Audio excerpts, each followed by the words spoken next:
Le sujet dont j'avais à cœur de vous partager ce matin, eh bien, c'est passer à un cheveu de la victoire. Alors j'ai mis une image de, bien sûr, Samson qui, avant de mourir courageusement, va retrouver ainsi un peu de force par l'action de l'Esprit de Dieu dans sa vie, manifestée par ses cheveux, et on va voir pourquoi. Et au travers de cette force, il va détruire ainsi les deux piliers, et ces piliers vont s'effondrer sur la population philistine qui était présente dans ce lieu et qu'il avait placé là en spectacle. Et ainsi, il va remporter une victoire de plus pour Israël face à ses adversaires de toujours, ces Philistins qui sont là et qui assaillent ce peuple. Passer un cheveu de la victoire. Pour lui, c'était sûr, la défaite était flagrante. Voilà que sa force l'a quitté parce que ses cheveux ont été coupés. Et pour lui, et pour tout Israël, c'était un signe d'échec, de faiblesse. Mais il y a eu la grâce de Dieu et bien sûr, il y a une espèce de jeu de mots. Passer un cheveu, c'est passer juste à côté. Et il va se saisir, l'Esprit de Dieu va se saisir de lui pour remporter cette dernière victoire. Mais tout d'abord, j'aimerais qu'on commence par une lecture dans le livre des Nombres, au chapitre 6. Nombres, chapitre 6. Et à partir du verset 1.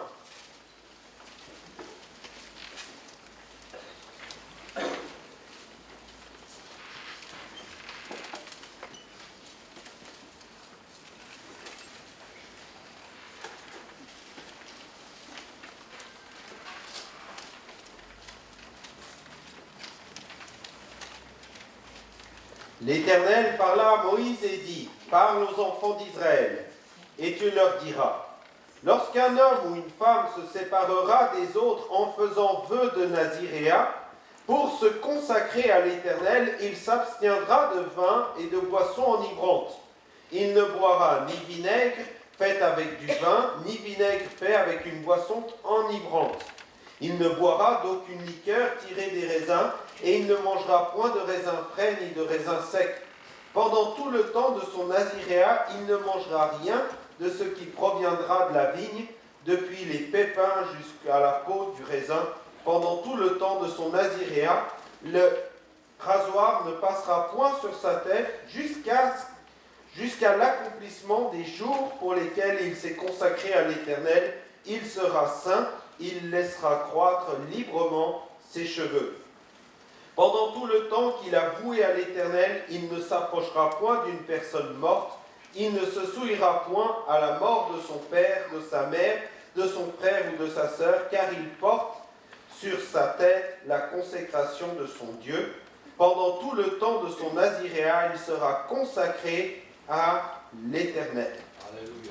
Voici qu'il est là un fait, une loi donnée à ce peuple, à Israël, dans ce désert, qui est la manifestation physique d'un vœu fait par un homme ou par une femme, d'un vœu de consécration, d'un vœu de séparation, d'un vœu d'engagement vis-à-vis de Dieu.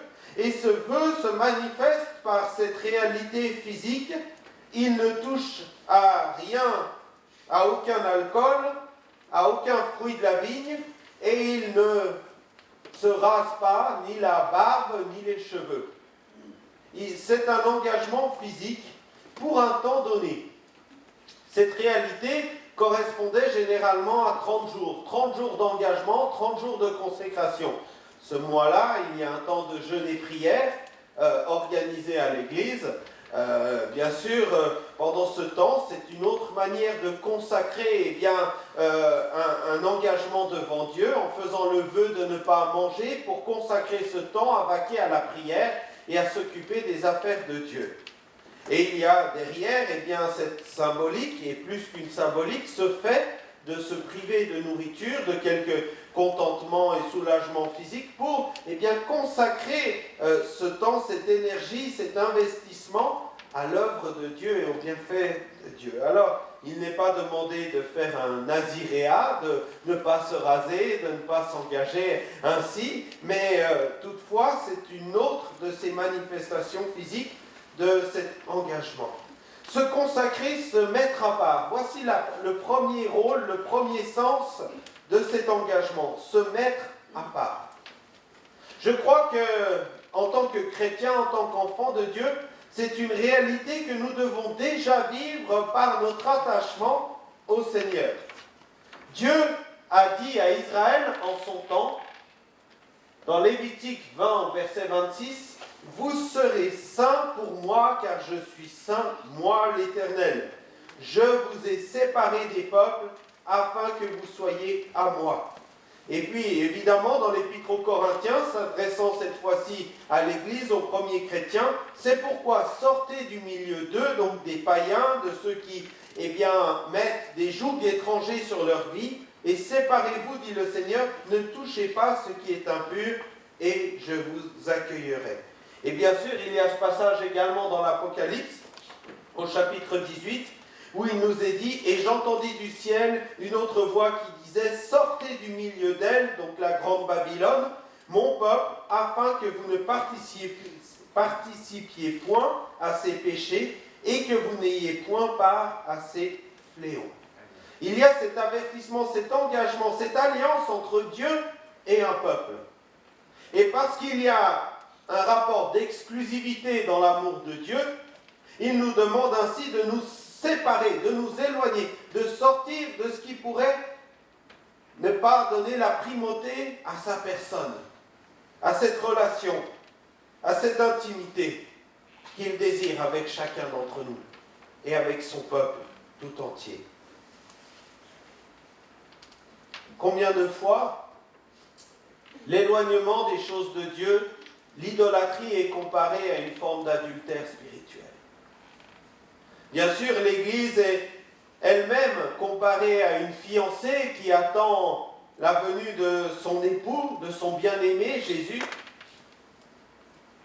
Et cette relation, elle existe depuis le commencement, depuis l'alliance par la suite avec Abraham, et puis par Israël, et puis par l'Église.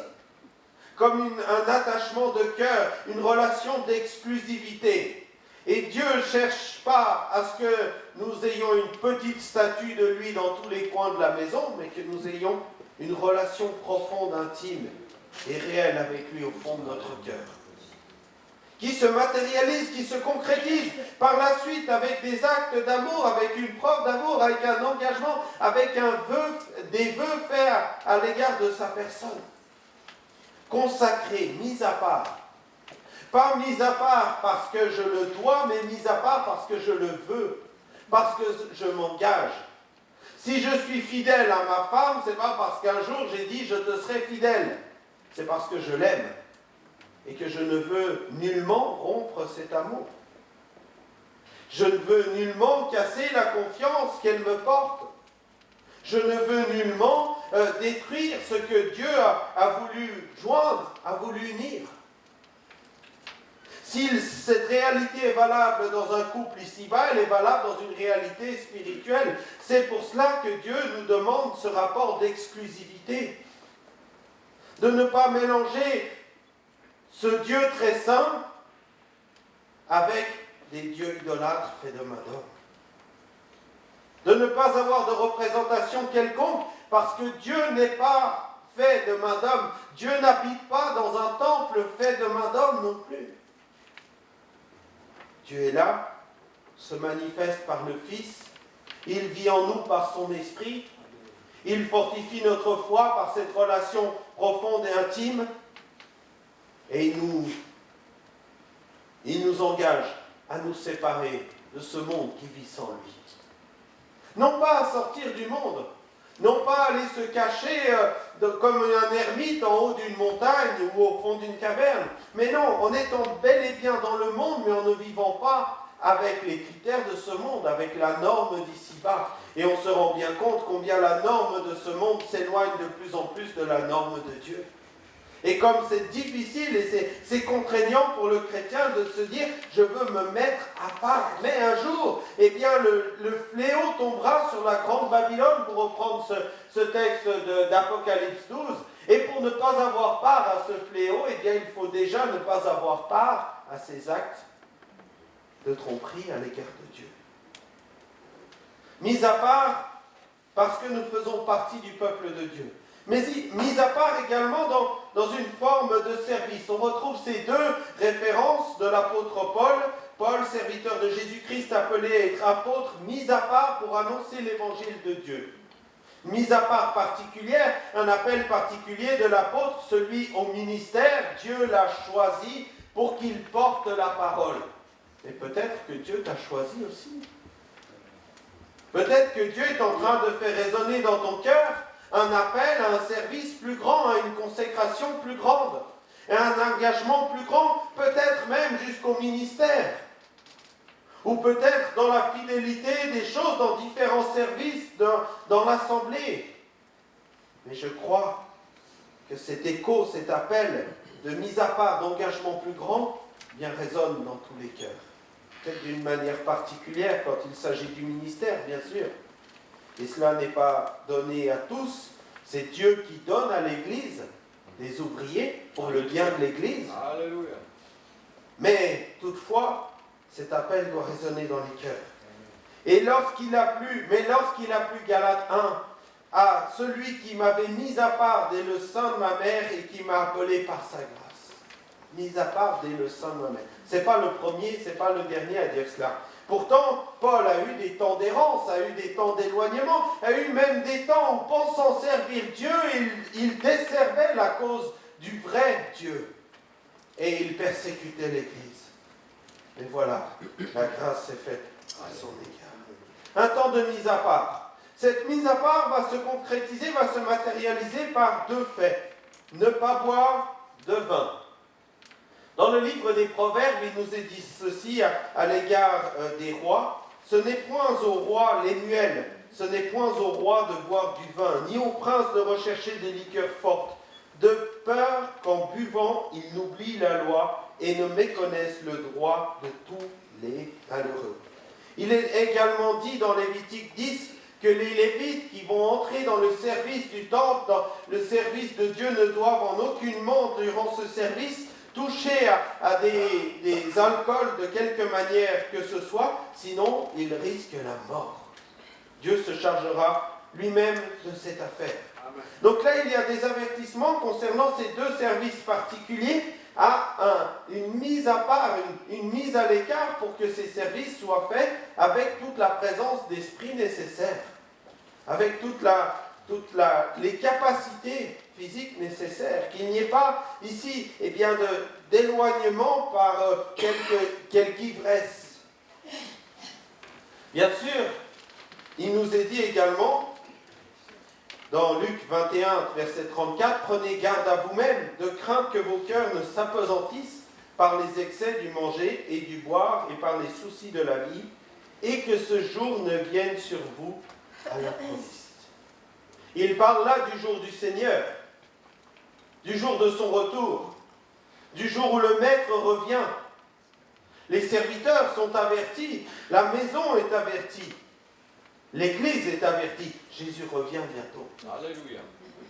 Mais il se peut que par quelques divertissements, par quelques joies et bonheurs de la vie, il ne s'agit pas ici de se priver de tout, bien au contraire. Mais il s'agit ici de faire attention à l'excès du manger et du boire. L'excès qui nous conduirait à ne plus tenir compte que Jésus revient bientôt et qu'il est à la porte. L'excès qui nous conduit dans des voies d'égarement.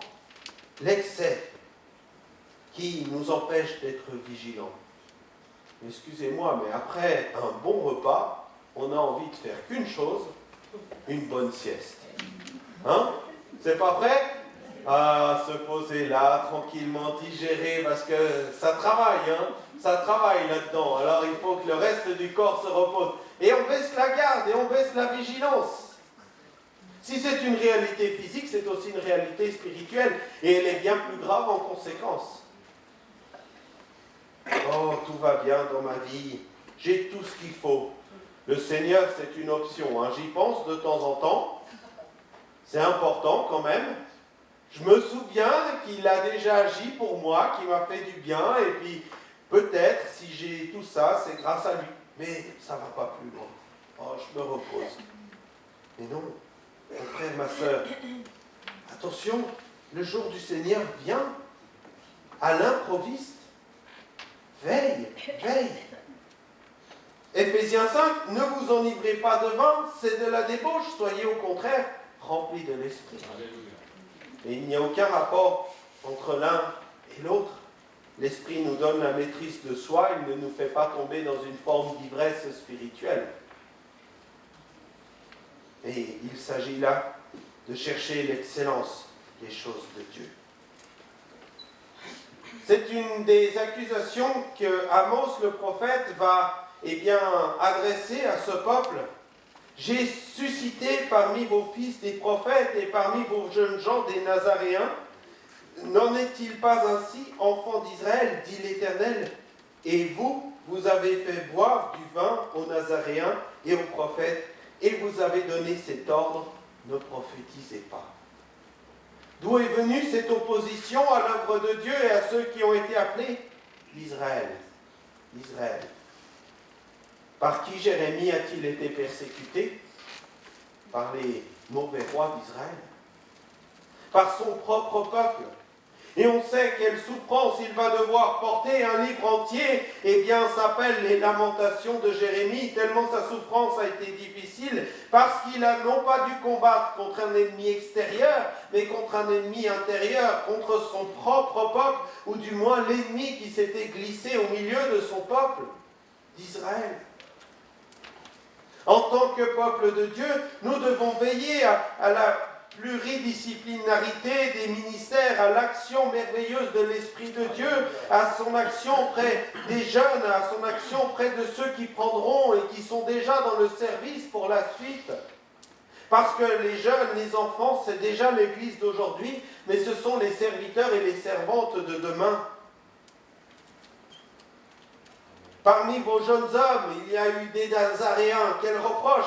Des jeunes qui se sont consacrés, des jeunes qui ont décidé, là, dans cette action physique, de ne plus toucher aux alcools, de ne plus se couper les cheveux, se raser la barbe.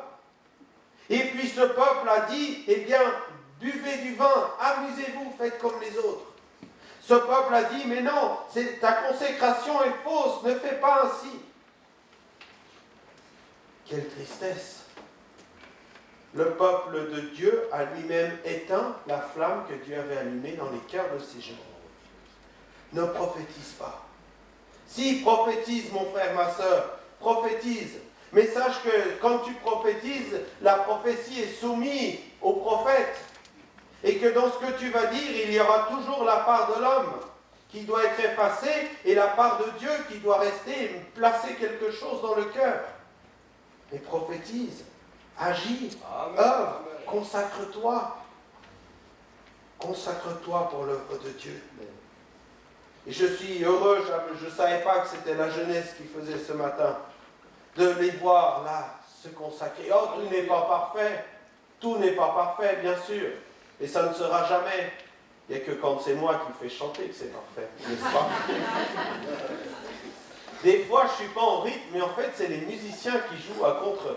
Voilà. Bien sûr, c'est une blague. Mais merci Seigneur, ils sont là. Alléluia. Ils sont là. Et ils ont à cœur de servir. Que Dieu les bénisse. Ne pas boire de vin. Voici ce qui a qualifié aussi le service de Jean-Baptiste. Vous savez, car il sera grand devant le Seigneur, il ne boira ni vin ni liqueur enivrante, il sera rempli de l'Esprit Saint dès le sein de sa mère. Il ramènera plusieurs des fils d'Israël au Seigneur leur Dieu, et il marchera devant Dieu avec l'esprit et la puissance d'Élie, pour ramener le cœur des pères vers les enfants et les rebelles à la sagesse des justes, afin de préparer au Seigneur un peuple bien disposé. Alléluia. Jean-Baptiste consacré ainsi, dès le ventre de sa mère elle-même s'était consacrée pour la venue de celui qui allait préparer le chemin du Seigneur. Et oui, vous, parents, vous pouvez déjà faire une œuvre de consécration afin de favoriser la consécration de vos enfants, l'engagement de vos enfants. Il est plus facile de se mettre à part, de se sanctifier dans un état, dans une maison où il y a déjà la sainteté de Dieu, que dans une maison où on y fait n'importe quoi. Il nous est dit également, le troisième point de ce naziréat, eh bien, c'est de ne pas se couper les cheveux. Alors, je vous invite à une seconde lecture et on se rapproche un petit peu de Samson. Juge 13. Versets 1 à 8.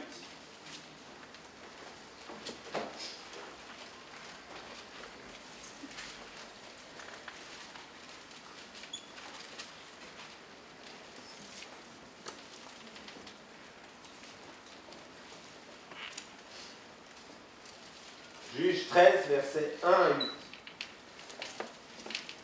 Les enfants d'Israël firent encore ce qui déplaît à l'Éternel, et l'Éternel les livra entre les mains des Philistins pendant 40 ans. Il y avait un homme de Tsoréa, de la famille des Danites, et qui s'appelait Manoach.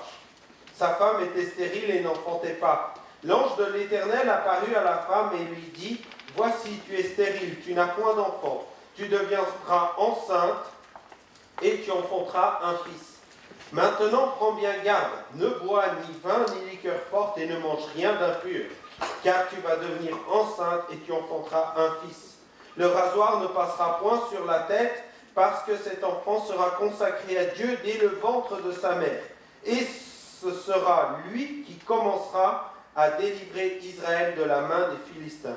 La femme dit à son mari, un homme de Dieu est venu vers moi, et il avait l'aspect d'un ange de Dieu, un aspect redoutable. Je ne lui ai pas demandé d'où il était, et il ne m'a pas fait connaître son nom. Mais il m'a dit, tu vas devenir enceinte et tu enfanteras un fils. Et maintenant, ne bois ni vin, ni liqueur forte, et ne mange rien d'impur, parce que tu enfanteras, parce que cet enfant sera consacré à Dieu dès le ventre de sa mère jusqu'au jour de sa mort. Voici que Dieu prépare la suite, prépare la venue de cet enfant. Une fois de plus, Dieu passe par une voie que les hommes avaient considérée comme terminée, finie. Une voie sans issue. Un couple dont il y a la stérilité. Et Dieu utilise ce couple. Dieu utilise cette maman qui va se consacrer. D'ailleurs, voyez, l'ange ne va pas d'abord voir le papa, il va d'abord voir la maman. Puis après, il y aura la prière de Manoach pour qu'il puisse rencontrer lui aussi, entendre aussi la voix de l'ange. Ne coupe pas les cheveux de cet enfant. D'où l'engagement, d'où la consécration, d'où le rapport à justement cette chevelure de Samson, qui, lorsqu'il va être face à l'adversité, va avouer son secret. Ses cheveux ne doivent pas être coupés. Au moment où ses cheveux vont être coupés, l'onction de Dieu va s'en aller. Sa consécration va s'en aller, sa mise à part va se terminer. Sa consécration n'était pas liée dans le temps, elle était liée à toute sa vie. C'était sa vie entière qu'il devait mettre au service. On retrouve un peu ce même contexte avec Samuel, où justement, il nous est dit, je vous ai juste mis ces deux versets, donc Anne fait un vœu en disant « Éternel des armées, si tu donnes à ta servante un enfant mâle, je le consacrerai à l'Éternel pour tous les jours de sa vie, et le rasoir ne passera point sur sa tête. » Et verset 20, dans le cours de l'année, Anne devint enceinte et elle enfanta un fils, qu'elle nomma Samuel, car elle dit « J'ai demandé à l'Éternel. » Donc l'Éternel a répondu, l'Éternel a exaucé. Voici que pour ces deux enfants, il y a là le désir de les consacrer dès leur jeune âge. Alors bien sûr, nous ne pouvons pas imposer l'appel de Dieu sur une vie, sur un ministère. Ce n'est pas parce que vous avez consacré vos enfants à la naissance que l'Église a prié pour eux que pour autant ils vont devenir pasteurs, ou que sais-je. Mais ils vont être consacrés, ils vont être mis, séparés du reste de la malédiction d'ici-bas pour entrer dans la bénédiction de Dieu. C'est pour cela, mes frères et sœurs, qu'il est important de présenter les enfants au Seigneur. Non pas pour par superstition, un peu comme le baptême chez les catholiques, eh bien s'ils ne sont pas baptisés, ils sont perdus. Il ne s'agit pas là de faire d'eux des enfants sauvés ou des enfants perdus, mais il s'agit là de dire, Seigneur, voici cet enfant. On veut te remercier parce que tu nous as donné cet enfant, mais on veut aussi, Seigneur, le remettre à ta volonté, le remettre à ta garde. Quel soulagement de savoir que Dieu veille sur nos enfants. Alléluia. Particulièrement quand nous ne sommes pas en mesure de veiller sur eux. Quand vos enfants sont à l'école, vous êtes en mesure de veiller sur eux. Quand vos enfants partent de ci, de là, chez des amis, vous êtes en mesure de veiller sur eux. Et plus ils grandissent, et moins vous êtes en mesure de veiller. Et un jour, ils vous font même sentir que pour eux, l'âge est passé, là, de veiller sur eux, ils veulent sortir un peu de la maison. Mais alors, toujours le même secours, Seigneur, c'est toi qui vas veiller sur eux. C'est toi, c'est en toi que je veux les confier. Je veux les consacrer, je veux les mettre à ta disposition. On retrouve cet engagement du Naziréen même dans le Nouveau Testament.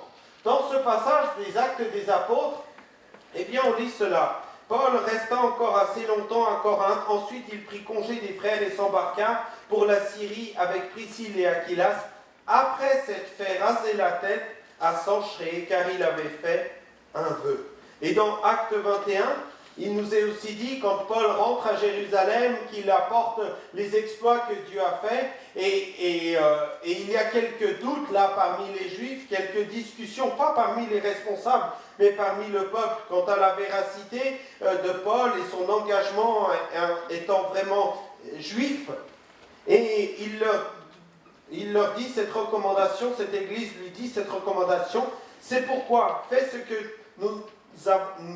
que nous allons te dire. Il y a parmi nous 4 hommes qui ont fait un vœu. Prends-les avec toi, purifie-toi avec eux et pourvois à leurs dépenses, afin qu'ils se rasent la tête. Et ainsi tous sauront que ce qu'ils ont entendu dire sur ton compte est faux. Mais toi aussi, tu te conduiras en observateur de la loi. Il y a dans ces deux passages, eh bien, cette réalité de la consécration qui est toujours valable. Oh, je ne suis pas là en train d'enseigner la doctrine du Naziréen au milieu des assemblées de Dieu. Je ne suis pas en train là d'essayer de remettre une nouvelle loi, une nouvelle pratique. Mais je suis juste là en train de dire que la consécration est toujours une réalité. Amen. Et que quelle que soit la forme qu'elle prend, ça c'est libre à chacun, elle peut se manifester par des actes, des engagements. Placer du temps pour aller faire une formation biblique, c'est une consécration. Mobiliser quelques finances, mobiliser quelques investissements, mobiliser de sa personne pour s'engager dans un service particulier, c'est une consécration. Mais la consécration n'est pas uniquement symbolique ou spirituelle, elle porte une réalité physique, elle se matérialise par un engagement concret. Pour Paul, dans le cadre du témoignage au milieu des Juifs, eh bien il va reprendre à son compte cet engagement. Mais nous sommes dans ce contexte culturel. Aujourd'hui, le contexte culturel est différent, mais la consécration à l'égard de Dieu est toujours la même. On se rend compte que dans ce contexte juif, souvent les cheveux étaient un qualificatif, un symbole de la beauté. On a même cet exemple d'Absalom, qui, à cause de sa chevelure, va être en échec. On lit cela dans 2 Samuel 14, verset 25. Il n'y avait pas un homme dans tout Israël aussi renommé qu'Absalom pour sa beauté. Depuis la plante du pied jusqu'au sommet de la tête, il n'y avait pas en lui de défaut. Lorsqu'il se rasait la tête, c'était chaque année qu'il se rasait, parce que sa chevelure lui pesait, le poids de ses cheveux, de sa tête, était de 200 cycles, poids du roi, soit environ 3 kg 280 de cheveux. Alléluia. Imaginez-vous. Ça m'a toujours interpellé, là. Déjà, quand je vais chez le coiffeur, la coiffeuse, elle se plaint de ce que j'ai beaucoup de cheveux. On est bien fournis dans la famille. Hein. Ma mère, mon père, on a tous une bonne quantité de cheveux. Alors, elle coupe. Et puis, c'est toujours la même chose. Elle continue comme ça. Elle finit par prendre le rasoir. Et même là, il faut qu'elle revienne. Ah, je rentabilise mon investissement chez le coiffeur. Mais là, imaginez-vous, 3 kilos de cheveux. Mais c'est colossal. C'était sa gloire, c'était sa beauté.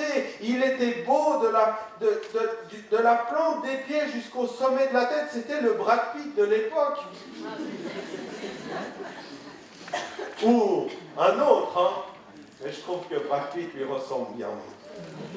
Surtout dans le film 3, là, il est magnifique. Mais regardez, cette chevelure va le conduire à sa perte.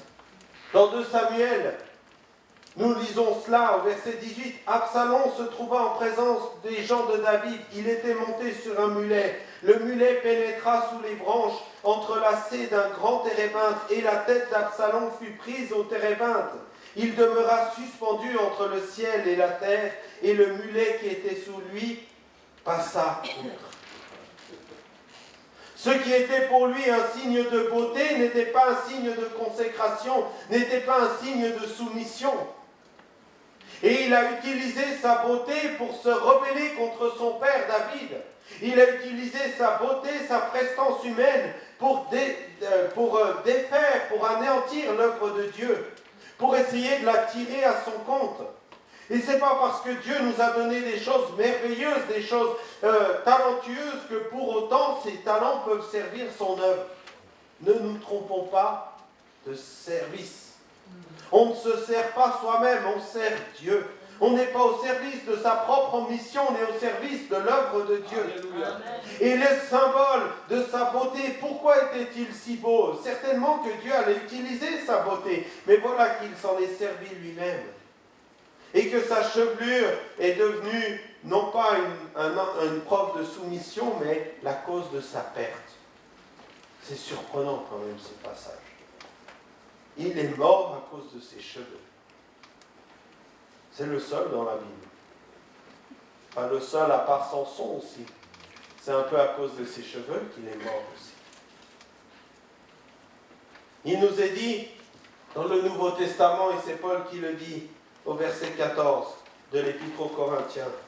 La nature elle-même ne nous enseigne pas que c'est une honte pour l'homme de porter de longs cheveux, mais que c'est une gloire pour la femme d'en porter parce que la chevelure lui a été donnée comme un voile.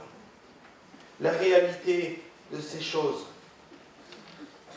si ce n'est l'engagement, le signe d'une consécration, je ne vois pas pourquoi on irait à l'encontre de la parole.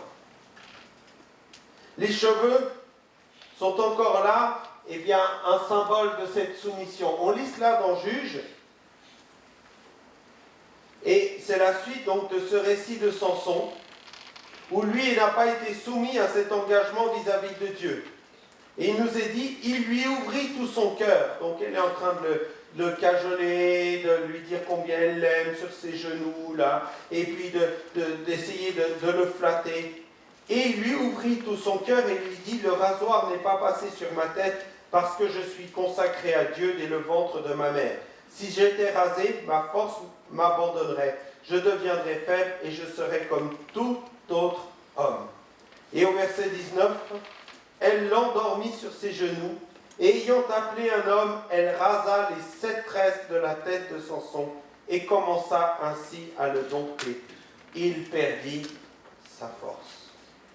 Et si vous lisez la suite du récit, Samson va se réveiller, va lui dire les Philistins sont sur toi, et il pensait s'en sortir comme les autres fois. Mais ce qu'il avait oublié, c'est que Dieu n'était plus avec lui, parce qu'il avait perdu sa consécration, perdu son engagement, perdu son alliance, perdu ce naziréat qui était opéré chez lui dès sa naissance, et cela pour quelques flatteries de femmes, quelques sentiments humains charnels. Oh, il aimait les femmes, quand vous lisez sa vie. Et ça a été préjudiciable pour sa consécration. Il s'est servi lui-même au lieu de servir les intérêts de Dieu. Alors bien sûr, il va faire quelques exploits par souci de vengeance, là. Par exploitation, on va donner sa femme à un autre, alors il est fâché, il rassemble 300 renards, il les attache par la queue l'un à l'autre, il met une flamme de feu au milieu, il les envoie dans les champs des Philistins. Et puis après, eh bien, il est livré par Israël, et puis avec une mâchoire d'âne qu'il trouve sur le bord du chemin, il tue encore 1000 Philistins. Oui, Dieu était avec lui, mais son intérêt, mais sa voie était déjà tordue. Et la conséquence, c'est qu'il va finir par tomber lui-même. Oh, je me relèverai comme d'habitude. Mais non, cette fois, Dieu n'est plus avec toi. Cette fois, Dieu n'est plus avec toi. Je terminerai par cela. Gardez l'onction en restant fidèle à ses vœux. Lorsqu'un homme fera un vœu à l'Éternel ou un serment pour se lier par un engagement, il ne violera point sa parole. Il agira selon tout ce qui est sorti de sa bouche. C'est merveilleux, la force de Samson. On rêve tous un petit peu de l'avoir. Surtout quand on regarde les films des super-héros. Ah, ils sont tous costauds, ils sont tous forts, capables de faire des choses fantastiques. Ah, c'est merveilleux. Oui, mais Dieu lui a beaucoup donné. Dieu lui demande beaucoup en retour.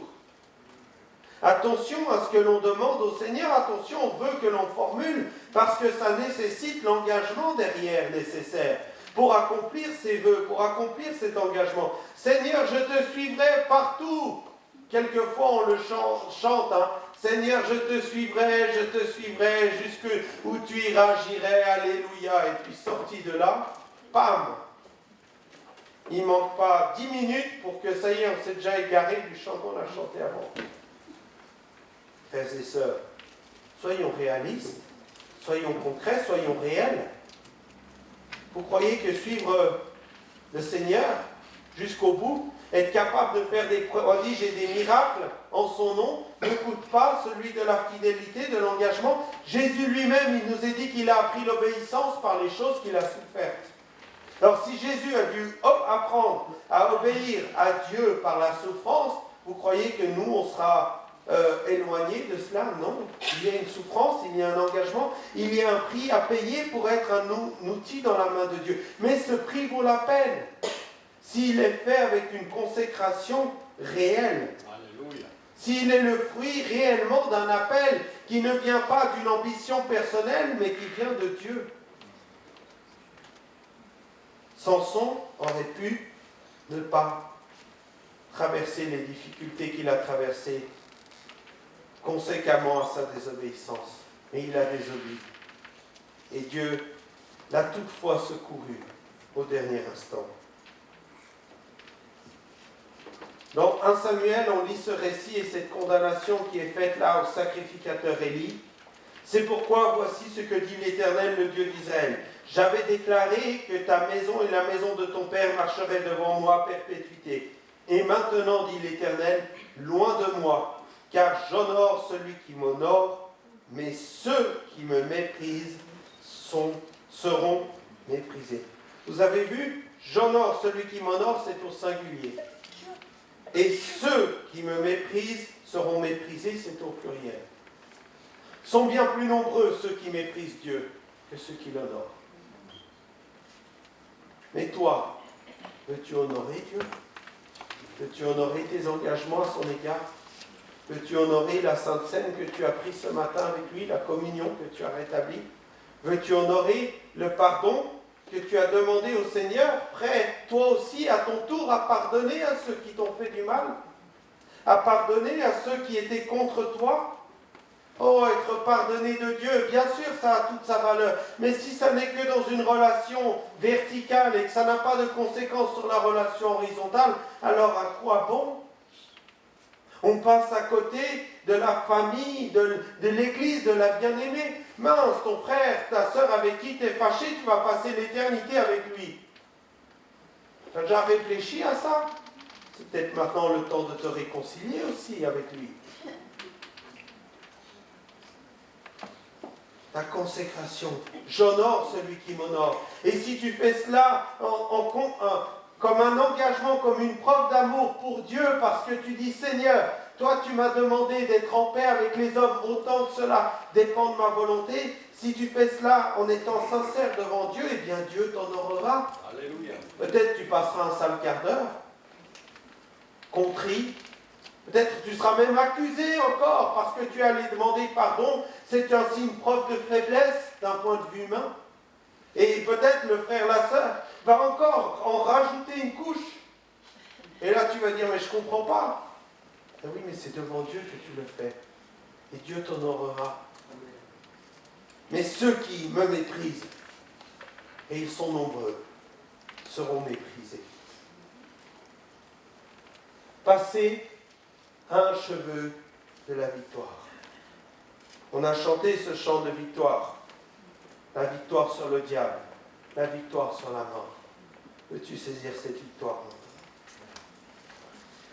Seigneur, je veux te remercier parce que, Seigneur, tu ne regardes pas à la longueur de nos cheveux pour connaître notre consécration, mais tu regardes dans notre cœur.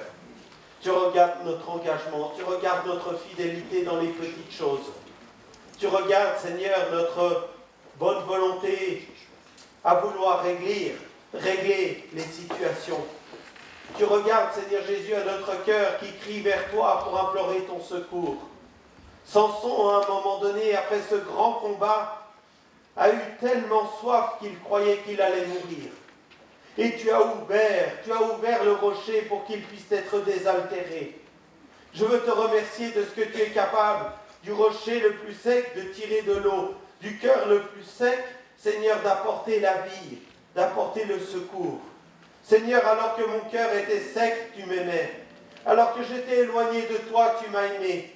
Alors que, Seigneur, j'étais rebelle à ta volonté, tu es mort pour moi sur cette croix, pour un jour pardonner mon péché, pour un jour me donner rendez-vous, pour un jour, Seigneur Jésus, faire de moi cet enfant consacré. Seigneur, je veux te remercier, parce que, Seigneur, je sais que ce n'est pas par moi-même que je peux être quelque chose, mais c'est uniquement en réponse à ton amour, uniquement en réponse à ta volonté. Seigneur, je veux te prier qu'au milieu de nous, il se lève des femmes, des hommes, jeunes ou vieux, qui se lèvent, qui se consacrent, qui se mettent à part pour toi. Non pas en se laissant pousser un peu de barbe, un peu de cheveux. Seigneur, ça c'est un signe religieux extérieur.